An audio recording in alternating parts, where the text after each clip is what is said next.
اور مسجد اللہ کا وہ گھر ہے جو روئے زمین کے اوپر سب سے مقدس اور کائنات کے اوپر سب سے فضیلت والا، اہمیت والا، اور رب کائنات کو روئے زمین پر سب سے پسندیدہ اور محبوب اگر کوئی جگہ ہے تو وہ اللہ کا گھر مسجد ہے، اور سب سے ناپسندیدہ اگر کوئی جگہ ہے تو وہ بازار ہے۔ لیکن اگر آپ دیکھیں مساجد کے اندر آنے والے لوگوں کی تعداد بڑی کم، کیونکہ اللہ کی توفیق کی سب کو ہوگا، لیکن آپ بازار میں چلے جائیں لوگوں کی تعداد بہت بڑی وہاں پر جمع ہوتی ہے۔ کیوں؟ اللہ جسے توفیق دیتا ہے وہی مسجد کے اندر آ سکتا ہے۔ مسجد کی تعمیر کے تعلق سے اللہ رب العزت نے جو قرآن حکیم کے اندر آیات نازل کی ہیں وہ کافی ہیں اس کی فضیلت، اس کی اہمیت، اس کی افادیت اور اس کے فضل کے لیے۔ اللہ رب العزت نے فرمایا وَأَنَّ الْمَسَاجِدَ لِلَّهِ فَلَا تَدْعُوا مَعَ اللَّهِ أَحَدًا،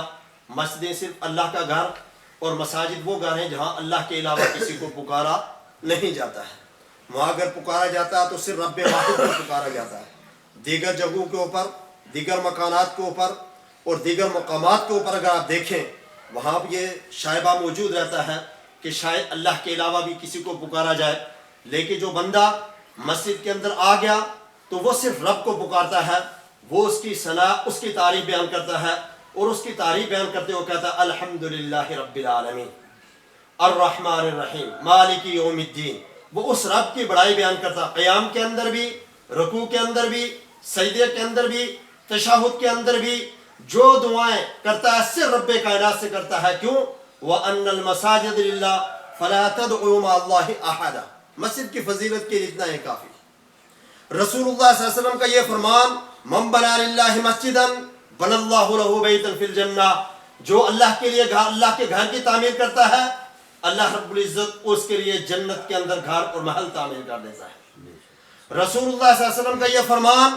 کہ جو ایک مسجد ایک پرندے کے گھونستے کے برابر کا مفحص طیر، ایک پرندے کے گھونستے کے برابری میں مسجد تعمیر کرے اللہ اس کے لیے جنت کے اندر گھر بنا دیتا ہے۔ اس سے آپ سمجھ سکتے ہیں کہ آپ کی حیثیت اور آپ کی طاقت اللہ رب العزت نے دی ہے، اسی کے مطابق اگر آپ 1 روپیہ 100 روپیہ اور 200 روپیہ آپ طاقت رکھتے ہیں مسجد کے اندر وہ خرچ کر دیتے ہیں، اللہ رب العزت اس کو بھی آپ کے لیے صدقہ جاریہ بنا دیتا ہے۔ مساجد وہ اللہ کا گھر ہے جن میں خرچ کرنے کے بعد میں یا آپ یا دنیا کا کوئی بھی صاحب ایمان دنیا سے چلا جائے اس کے بعد بھی اس کا اجر، اس کا ثواب قیامت کی صبح تک، اور جب تک حی علی الصلاۃ حی علی الفلاح کی ندا بلند ہوتی رہے گی اس وقت تک اس کا اجر، اس کا ثواب آپ کو ملتا رہے گا، کیونکہ یہ چیزیں صدقہ جاریہ کے اندر ہیں۔ اور رسول اللہ صلی اللہ علیہ وسلم نے مسجد میں آنے والے کے لیے بھی ایسی فضیلت اللہ کے رسول صلی اللہ علیہ وسلم نے بیان فرمایا جو شخص صبح شام دوپہر اور ہر وقت مسجد میں آئے، جماعت کے ساتھ نماز ادا کرتا ہو دکھائی دے، جب بھی آپ مسجد میں آئے وہ آپ کو ملے، آپ سے ملاقات کرے، اللہ کے گھر میں رکوع سجدہ اور قیام کرتا ہو دکھائی دے، نبی کائنات جناب محمد الرسول اللہ صلی اللہ علیہ وسلم فرمایا فاشہدوا لہ بالایمان، اس کے ایمان کی گواہی آپ نے دینی ہے۔ کیا معنی ہے کہ جو مسجد میں آتا ہے وہ صاحب ایمان ہے، وہ ایمان والا ہے، اور اس کی گواہی محمد الرسول اللہ صلی اللہ علیہ وسلم نے اس حدیث کے اندر بھی دی جہاں اللہ کے نبی صلی اللہ علیہ وسلم فرمایا قیامت کے دن اللہ کے عرش کا سایہ 7 لوگوں کو نصیب ہوگا، اور ان 7 لوگوں میں ایک وہ شخص ہوگا رجل قلبہ معلق بالمساجد، وہ شخص جس کا دل ہمیشہ مسجد کے اندر لگا رہے، وہ کھیت کے اندر ہے تب بھی اس کا دل مسجد کے اندر آذان ہو میں نماز ادا کرنے کے لیے جاؤں، وہ آفس کے اندر وہ تب بھی اس کا دل مسجد کی طرف، وہ بازار کے اندر تب بھی انتظار کرتا ہے، گھڑی کو دیکھتا ہے آذان تو نہیں ہو گئی، جماعت کا ٹائم تو نہیں نکل گیا۔ جو شخص ایسا جس کے دل کے اندر مسجد کی محبت اور اللہ کے سامنے عبادت اور فریضہ انجام دینے کے لیے ہر وقت دل مسجد کے اندر ہے، رسول اللہ صلی اللہ علیہ وسلم نے فرمایا قیامت کے دن جب کوئی سایہ نہیں ہوگا اس وقت اللہ کے عرش کے سائے کے اندر وہ شخص بھی ہوگا میرے بھائیوں اور بزرگوں۔ اس سے مسجد کی تعمیر اور مسجد کی تعمیر کے اندر حصہ لینا یہ ہمارے لیے سعادت کی بات ہے، یہ ہمارے لیے اخروی کامیابی، کامرانی اور شادمانی کی بات ہوگی میرے بھائیوں اور بزرگوں۔ جب سب اعمال منقطع ہو جائیں گے تب یہ عمل جاری اور ساری رہے گا جو دنیا کے اندر ہم نے پیسہ مسجد کے اندر خرچ کر دیا۔ اس سے آج اگر اس اکائی کے اندر ضرورت ہے تو جان قربانی کے ساتھ ساتھ مال قربانی کی بہت ضرورت ہے۔ اور میں آخری بات عرض کرتے ہوئے کہوں گا، صحابہ کرام رضوان اللہ علیہ اجمعین میں سے جہاں بہت ساروں کو اللہ رب العزت کی طرف سے جنت کی بشارت ان کی عبادات کی وجہ سے دی گئی، جہاں پر بلال حبشی رضی اللہ تعالیٰ عنہ کے مطابق کو رسول اللہ صلی اللہ علیہ وسلم نے معراج کے موقع کے اوپر فرمایا کہ میں جنت کی میں نے سیر کی، میں نے آگے آگے کسی کے قدموں کی آہٹ سنی۔ رسول اللہ صلی اللہ علیہ وسلم نے پوچھا کہ کس کے قدموں کی آہٹ ہے؟ فرمایا جناب بلال حبشی ہیں۔ بلال حبشی سے آ کر پوچھا رسول اللہ صلی اللہ علیہ وسلم نے، بلال کیا عمل کرتے ہو؟ تو بلال حبشی نے فرمایا تھا اللہ کے رسول بلا عمل نہیں ہے، تحیۃ الوضو جب بھی وضو کرتا ہوں 2 رکعت نماز تحیۃ الوضو ادا کر لیتا ہوں۔ میرے بھائیوں اور بزرگوں، آپ اندازہ لگا سکتے ہیں۔ اور دوسری بات جو میں کہنا چاہتا ہوں وہ یہ ہے کہ عثمان غنی، عمر فاروق، ابو بکر صدیق، علی مرتضیٰ رضوان اللہ علیہ اجمعین، سعد بن ابی وقاص رضوان اللہ علیہ اجمعین، یہ وہ صحابہ ہیں جنہوں نے اللہ کے راستے میں اپنے مال کو خرچ کر کے کبھی مسجد نبوی کی تعمیر کے سلسلے میں، کبھی غزوہ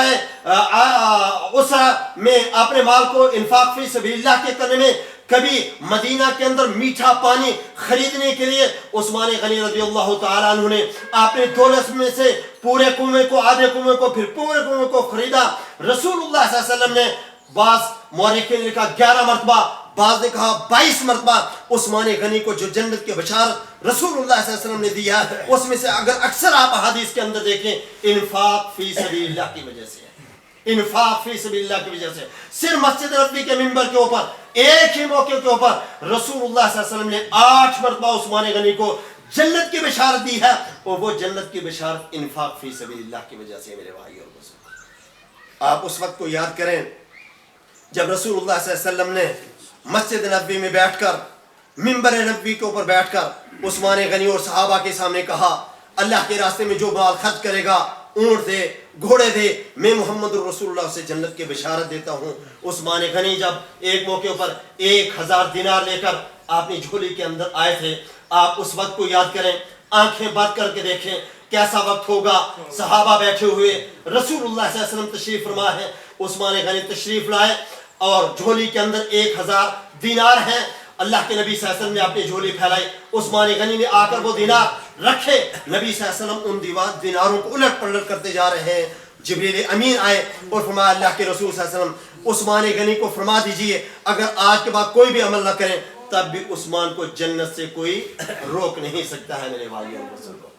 وہ جنت کی بشارتیں قرآن حکیم کے اندر جو صحابہ کرام کو اللہ رب العزت نے عطا فرمائی، وہ قیامت تک کے مومنوں کے لیے ہیں۔ شرط یہ ہے کہ اس کے اوپر ہم بھی اسی طرح عمل کرتے رہیں جس طرح صحابہ کرام نے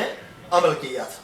جس طرح صحابہ کرام نے عمل کیا تھا۔ اور وہ بشار رضی اللہ عنہ و رضوا عنہ، اللہ ان سے راضی ہو گیا، وہ اللہ سے راضی ہو گئے۔ یہ خوشخبری قیامت تک کے مسلمانوں کے لیے ہے۔ شرط یہ ہے کہ صحابہ کے طرز عمل کے اوپر، صحابہ کے نقش قدم کے اوپر چلتے ہوئے وہی کام ہم بھی کریں جو صحابہ کرام نے کیے، وہی جذبہ ایثار ہم بھی اپنی زندگیوں کے اندر پیدا کریں جو صحابہ کرام رضوان اللہ اجمعین نے پیدا کیا تھا۔ اور میں سمجھتا ہوں کہ اگرچہ آج کی ہماری یہ مجلس موسم کی تبدیلی کی وجہ سے مختصر ہے، لیکن پھر بھی اگر وہ جذبہ ایمانی پیدا ہو جائے، الحمدللہ اس مسجد کے لیے تعاون